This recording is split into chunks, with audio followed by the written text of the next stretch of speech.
Assembly ఎన్నికలలో భాగంగా సిద్దిపేట జిల్లా చింతమడగ గ్రామంలోని 11వ పోలింగ్ కేంద్రంలో ఓటు హక్కు వినియోగించుకునేందుకు సీఎం కేసీఆర్ రానున్నారు. ఈ మేరకు సిద్దిపేట పోలీస్ కమిషనర్ శ్వేత గ్రామానికి చేరుకుని ఏర్పాట్లను క్షేత్రస్థాయిలో పరిశీలించారు. హెలిప్యాడ్, పోలింగ్ కేంద్రం వద్ద పోలీస్ బందోబస్తుపై తగిన ఆదేశాలు ఇచ్చారు. ప్రతిసారి కేసీఆర్ స్వగ్రామంలో ఓటు హక్కును వినియోగించుకుంటున్నారు. సీఎం కేసీఆర్ సిద్దిపేట జిల్లా చింతమడకలో ఓటు హక్కును వినియోగించుకుంటున్నారు. ప్రతిసారి కేసీఆర్ స్వగ్రామంలో ఓటు హక్కును వినియోగించుకుంటున్నారు. కాగా జిల్లాలో జరిగే అసెంబ్లీ ఎన్నికలకు పోలీస్ అధికారులు బందోబస్తు ఏర్పాటు చేశారు. ఇలాంటి అవాంఛనీయ సంఘటనలు జరగకుండా సిద్దిపేట కమిషనరేట్కు చెందిన అధికారులు, సిబ్బంది, స్థానిక సాయుధ బలగాలు, జిల్లా హోంగార్డులు, ఆంధ్రప్రదేశ్ రాష్ట్రంలోని వివిధ జిల్లాల నుంచి ఏఎస్ఐలు, హెడ్ కానిస్టేబుల్, హోంగార్డులు, రైల్వే పోలీసులతో పాటు కేంద్ర బలగాలు, సిఆర్పిఎఫ్, జార్ఖండ్ రాష్ట్రం ఆర్మడ్ ఫోర్స్ అధికారులు, సిబ్బందితో మొత్తం 2632 మందితో పటిష్ట బందోబస్తు ఏర్పాటు చేశారు. సిద్దిపేట జిల్లాలో నేడు జరిగే ఎన్నికలకు సంబంధించి 278 సమస్యాత్మక పోలింగ్ కేంద్రాలను పోలీసులు గుర్తించారు. సమస్యాత్మక పోలింగ్ కేంద్రాల్లో సిఆర్పిఎఫ్ సిబ్బందితో బందోబస్తు ఏర్పాటు చేయడంతో పాటు ప్రతి పోలింగ్ కేంద్రంలో వెబ్ కాస్టింగ్ చేసి ప్రతి పోలింగ్ కేంద్రాన్ని జియో ట్యాగింగ్ చేశారు. అంతేకాకుండా జిల్లా వ్యాప్తంగా 10 డ్రోన్ కెమెరాలతో ప్రత్యేక నిఘా ఏర్పాటు చేశారు. తెలంగాణ శాసనసభకు 119 మంది సభ్యులను ఎన్నుకునేందుకు జరిగే పోలింగ్ కొనసాగుతుంది. రాష్ట్ర వ్యాప్తంగా మొత్తంగా 35,655 పోలింగ్ కేంద్రాలను ఏర్పాటు చేసింది. ఇందులో ఓటర్లు తమ ఓటు హక్కును వినియోగించుకుంటున్నారు. దాదాపు అన్ని నియోజకవర్గాల్లో ఉదయం 7 గంటలకు ఓటింగ్ ప్రారంభమైంది. ఈ పోలింగ్ ప్రక్రియ సాయంత్రం 5 గంటల వరకు కొనసాగనుంది. తెలంగాణలో 106 నియోజకవర్గాల్లో ఓటింగ్ కొనసాగుతుండగా 13 వామపక్ష తీవ్ర ప్రభావిత ప్రాంతాల్లో సాయంత్రం 4 గంటల వరకు పోలింగ్ జరుగుతుందని ఎన్నికల కమిషన్ తెలిపింది. తెలంగాణ వ్యాప్తంగా 3,26,00,000 మంది ఓటర్లు ఉన్నారు. వీరంతా కలిసి 2,290 మంది అభ్యర్థుల భవితవ్యాన్ని నేడు తేల్చనున్నారు. డిసెంబర్ 3న ఓట్ల లెక్కింపు చేపట్టనున్నారు. కాగా ఈ ఎన్నికల విధుల్లో 2,50,000 మంది సిబ్బంది పాల్గొంటారు. అదేవిధంగా ఈసారి తొలిసారిగా తెలంగాణలో దివ్యాంగులు, 80 ఏళ్లు పైబడిన ఓటర్లకు హోమ్ ఓటింగ్ సదుపాయం కల్పించారు. ఉద్యోగులు తమ ఓటు హక్కును వినియోగించుకునేందుకు వీలుగా ఐటీ సంస్థలతో సహా అన్ని ప్రైవేటు సంస్థలకు సెలవు ప్రకటించాలని ఈసీ ఆదేశాలు జారీ చేసింది. అక్టోబర్ 9న ఎన్నికల సంఘం షెడ్యూల్ ప్రకటించిన తర్వాత రాష్ట్రంలో ఎన్నికల ప్రవర్తన నియమావళి అమల్లోకి వచ్చింది. అప్పటి నుంచి నవంబర్ 28వ తేదీ వరకు రాష్ట్రంలో సుమారు 737 కోట్ల విలువైన నగదు, బంగారం, మద్యంను అధికారులు స్వాధీనం చేసుకున్నారు. ఇదిలా ఉండగా ఈ ఎన్నికల్లో అధికార బీఆర్ఎస్ 119 స్థానాల్లో తమ అభ్యర్థులను బరిలోకి దింపింది. అయితే తెలంగాణలో ఈసారి బీజేపీ, జనసేన కలిసి పోటీ చేస్తున్నాయి.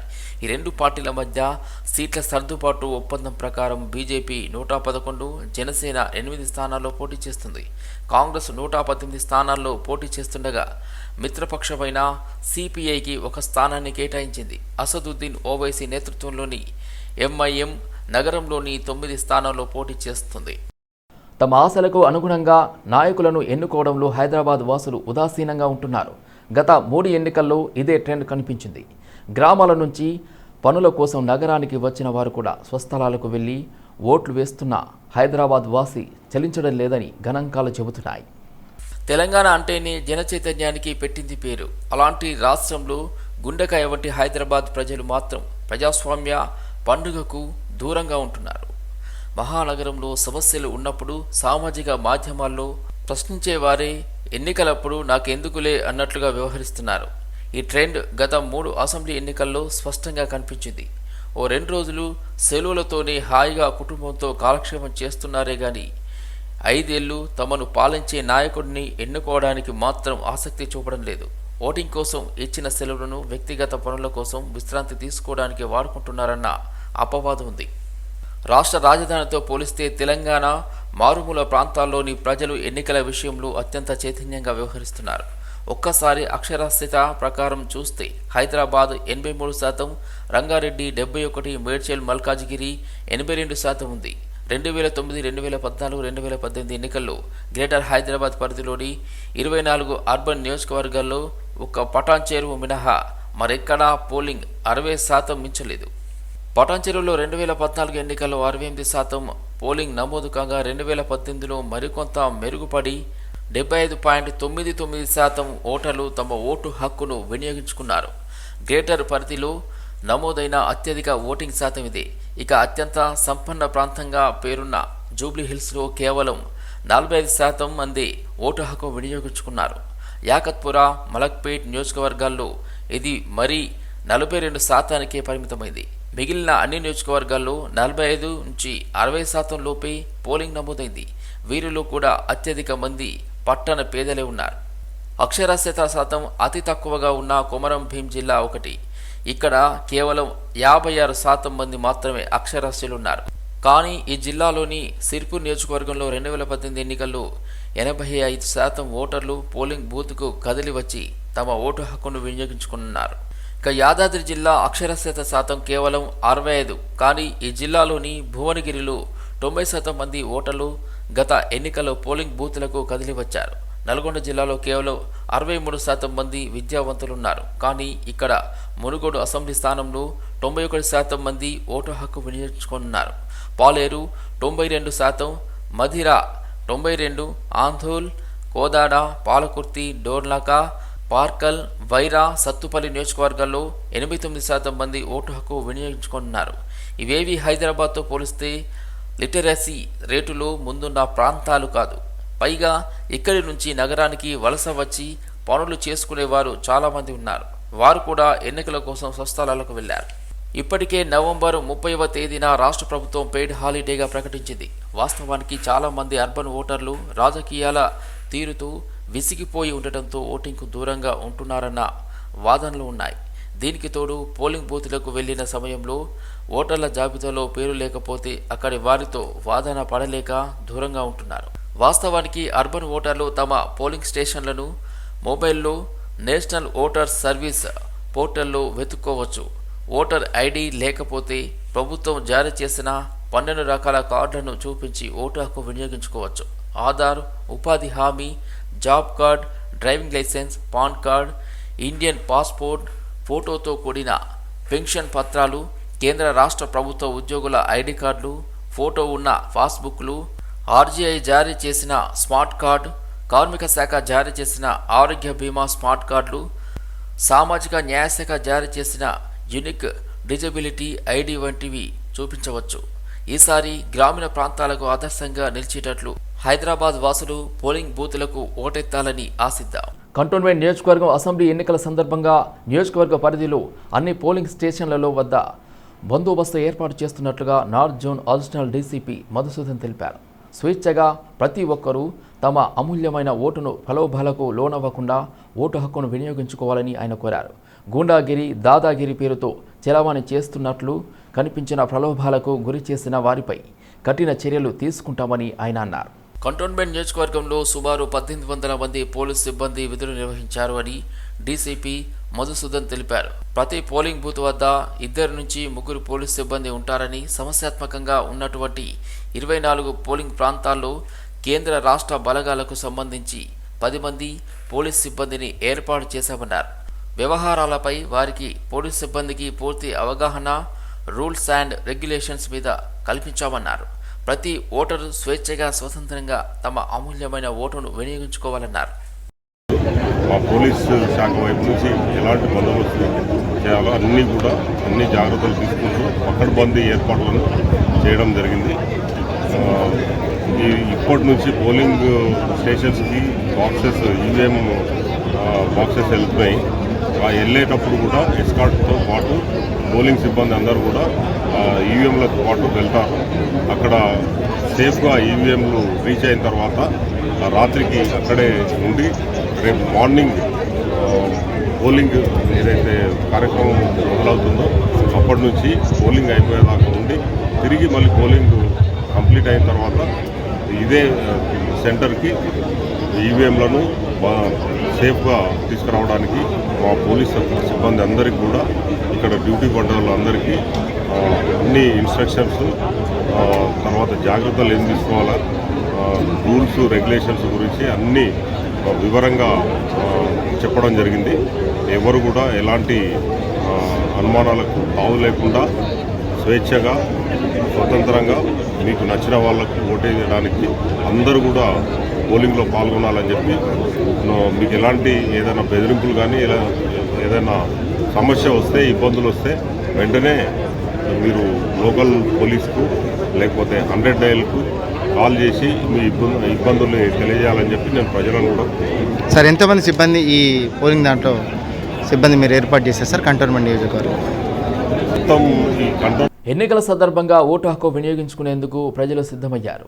ఇందులో భాగంగా హైదరాబాద్లో ఉంటూ స్వగ్రామంలో ఓటు హక్కు ఉన్నవారు సొంతూళ్లకు వెళ్లేందుకు పయనమయ్యారు. కుటుంబ సభ్యులతో కలిసి పల్లెబాట పట్టడంతో రైల్వే స్టేషన్లు, బస్టాండ్లు కిటకిటలాడుతున్నాయి. ఎంజీబీఎస్, సికింద్రాబాద్ జూబ్లీ బస్టాప్, అదేవిధంగా ఉప్పల్ కూడలి, ఆరంఘర్, ఎల్బీ నగర్ జంక్షన్ ప్రాంతాల్లో ప్రయాణికుల రద్దీ ఎక్కువగా ఉంది.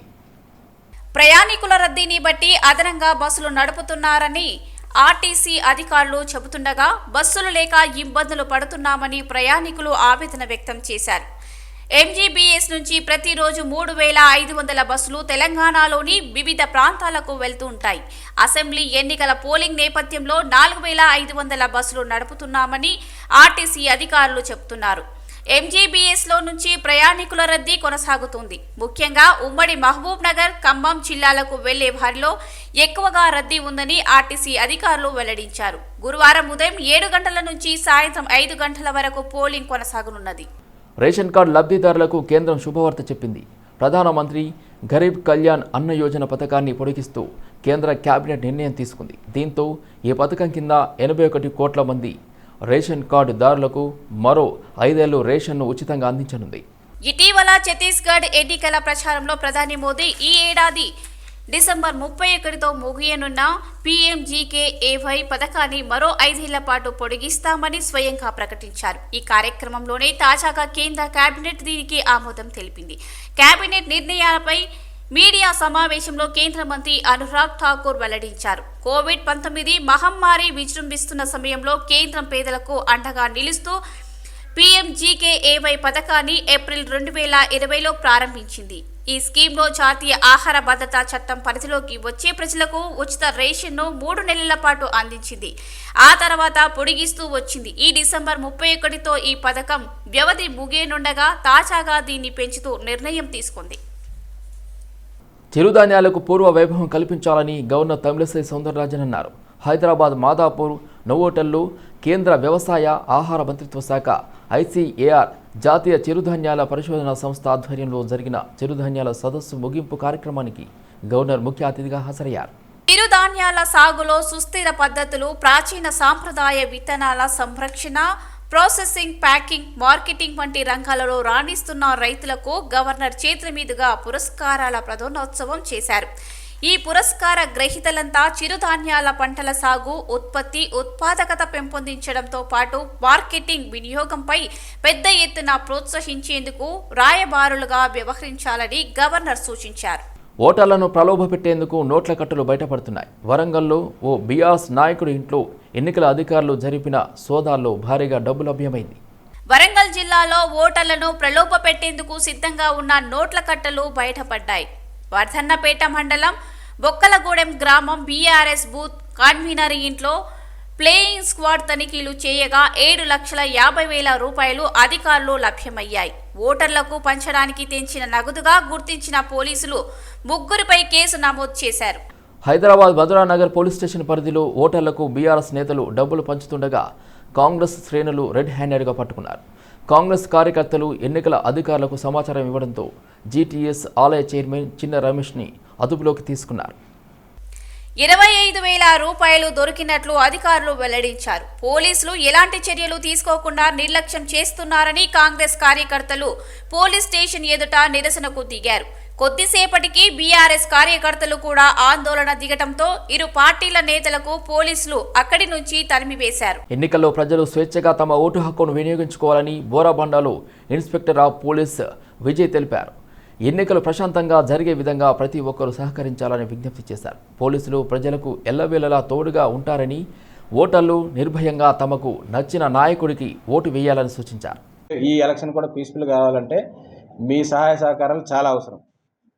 ఎందుకంటే పబ్లిక్లో అవేర్నెస్ తీసుకురావాలి. పబ్లిక్లో ఏమేమి తీసుకుపోవద్దు, సెల్ ఫోన్స్ క్యారీ చేయొద్దు, తర్వాత ఇన్ఫ్లామబుల్ ఐటమ్స్ క్యారీ చేయొద్దు, ఏమేమి చేయొద్దు అనేవన్నీ కూడా మీరు ఒకసారి దృష్టిలో పెట్టుకొని అవన్నీ కూడా ఏదైతే అది కూడా దాన్ని మీరు చేయాల్సింది వస్తుంది. మీరు ఒక్కసారి ఏదైతే మన మీడియా ద్వారా అందరికీ ఇవి తీసుకురావద్దు, ప్రజలందరూ పోలీసు మీకు అండగా ఉన్నారు, నిర్భయంగా మీరు ఓటు వేయండి, ఏది ఉన్నా కూడా మేము చూసుకుంటే ఎటువంటి ప్రలోభాలకు లోను కాకుండా ఫ్రీ అండ్ ఫెయిర్ ఎలక్షన్స్ చేయాలనేసి మా యొక్క ఉద్దేశము. దానికి మీరు అందరూ సహకరించాలి, ప్రజలు కూడా సహకరించాలి, ప్రతి ఒక్కరు కూడా తమ ఓటుకు వినియోగించుకుంటారని అందరికీ కోరుకుంటున్నాను నేను. దీంట్లో ముఖ్యంగా మీ ద్వారా తెలియజేసేది ఏంటంటే ఈ ప్రజలందరూ కూడా ఓటుకు వినియోగించుకోవాలి. ఓటుకు వినియోగించుకున్న సమయంలో కొన్ని ఐటమ్స్ ఏవైతే కొన్ని ఇన్ఫ్లమబుల్ ఐటమ్స్ కానీ తీసుకెళ్ళిన ఐటమ్స్ కూడా ఏవి కూడా పోలింగ్ కేంద్రాల్లో తీసుకెళ్ళవద్దు. ముఖ్యంగా సెల్ ఫోన్స్ ఏవి కూడా తీసుకురావద్దు. కాబట్టి మీరందరూ కూడా మాకు అందరికీ చేసి మీడియా ద్వారా ఏవైతే తీసుకెళ్ళొద్దో పోలింగ్ బూత్లో తీసుకుపోవద్దు. తర్వాత అందరూ కూడా ఫ్రీగా ఫెయిర్గా ఓటుకు వినియోగించుకోవాలని కోరుతున్నాం. మా పోలీస్ వారికి అందరికీ కూడా సహకరించాలని కోరుతున్నాం. ముఖ్యంగా అవుట్ సైడర్స్ ఎవరైనా ఉంటే మన ఏరియాలో వాళ్ళందరూ కూడా మనకు ఎలక్షన్ నిబంధనల ప్రకారం మన ఏరియాలో ఉండొద్దు. వాళ్ళు ఎవరైతే నాన్ లోకల్ ఓటర్స్ ఎవరున్నా కూడా ఇమీడియట్గా వాళ్ళు సొంత ప్రదేశాలకు వెళ్లాలని కోరుచున్నాము. పటాన్చెరు నియోజకవర్గం బండ్లగూడలో ఉద్రిక్తత నెలకొంది. కాంగ్రెస్ పార్టీ అభ్యర్థి కాటా శ్రీనివాస్ గౌడ్ ప్రచారానికి తీసుకెళ్లి డబ్బులు ఇవ్వలేదని గొడవకు దిగారు. దీంతో మహిళలు ఆగ్రహం వ్యక్తం చేశారు. పటాన్చెరు నియోజకవర్గం బండ్లగూడ గ్రామంలో ఉద్రిక్తత నెలకొంది. కాంగ్రెస్ పార్టీ అభ్యర్థి కాటా శ్రీనివాస్ గౌడ్ తరపున ప్రచారం చేయాలని, అందరికీ డబ్బులు ఇస్తానని మహిళలు అందరూ ర్యాలీగా తిరిగామని, బండ్లగూడ మాజీ సర్పంచ్ జయమ్మ పార్టీ ప్రచార కార్యక్రమంలో అందరికీ డబ్బులు ఇస్తానని చెప్పి ఇవ్వకుండా మోసం చేసిందని భారీ ఎత్తున స్థానికులు జయమ్మ ఇంటిని ముట్టడించారు. దీంతో అక్కడ ఉద్రిక్తత పరిస్థితులు నెలకొన్నాయి. రాజేంద్రనగర్ థర్మాకోల్ కంపెనీలో భారీ అగ్ని ప్రమాదం చోటు చేసుకుంది. దట్టమైన పొగ మంటలు వ్యాప్తించడంతో జనం తీవ్ర భయాందోళనకు గురయ్యారు. తీవ్ర కలకలం సృష్టించిన ఈ ఘటన రాజేంద్రనగర్ సర్కిల్ పరిధిలోని గగన్ పహాడ్లో జరిగింది. గగన్ పహాడ్ పారిశ్రామిక వాడలో ఉన్న ఓ థర్మాకోల్ కంపెనీలో మంటలు చెలరేగాయి. మంటలు తీవ్రంగా వ్యాపించి దట్టమైన పొగ వచ్చింది. దీంతో కంపెనీలో ఉన్న కార్మికులతో పాటు స్థానికులు ఉక్కిరి బిక్కిరి అయ్యారు. సమాచారం అందుకున్న అగ్నిమాపక సిబ్బంది 6 ఫైర్ ఇంజిన్లతో రంగంలోకి దిగారు. థర్మాకోల్ కంపెనీ పక్కనే ఉన్న ఆయిల్ ఫ్యాక్టరీకి సైతం మంటలు వ్యాపించినట్లు సమాచారం. కోట్ల రూపాయల మేరకు ఆస్తి నష్టం జరిగినట్లు తెలుస్తోంది. పూర్తి వివరాలు తెలియాల్సి ఉంది. మంటలు ఇంకా పూర్తిగా అదుపులోకి రాలేదు. అగ్నిమాపక సిబ్బంది తీవ్రంగా శ్రమిస్తున్నారు. బాగంబర్పేట్ కార్పొరేటర్ పద్మా వెంకటరెడ్డి ఇంటిపై ఐటీ అధికారులు తనిఖీలు చేశారు. కొంతకాలం క్రితమే పద్మా వెంకటరెడ్డి దంపతులు బీజేపీ నుంచి బీఆర్ఎస్ పార్టీలో చేరారు. ఓటర్లకు పంచడానికి వీళ్ళు ఇంట్లో పెద్ద మొత్తంలో నగదు నిల్వ చేశారన్న సమాచారం మేరకు ముందుగా పోలీసులు వారి ఇంటి వద్దకు చేరుకున్నారు. ఆ తర్వాత ఐటీ అధికారులకు సమాచారం ఇచ్చారు. అర్ధరాత్రి సమయంలో అక్కడకు వచ్చిన ఐటీ అధికారులు పద్మా వెంకటరెడ్డి ఇంట్లో సోదాలు చేశారు.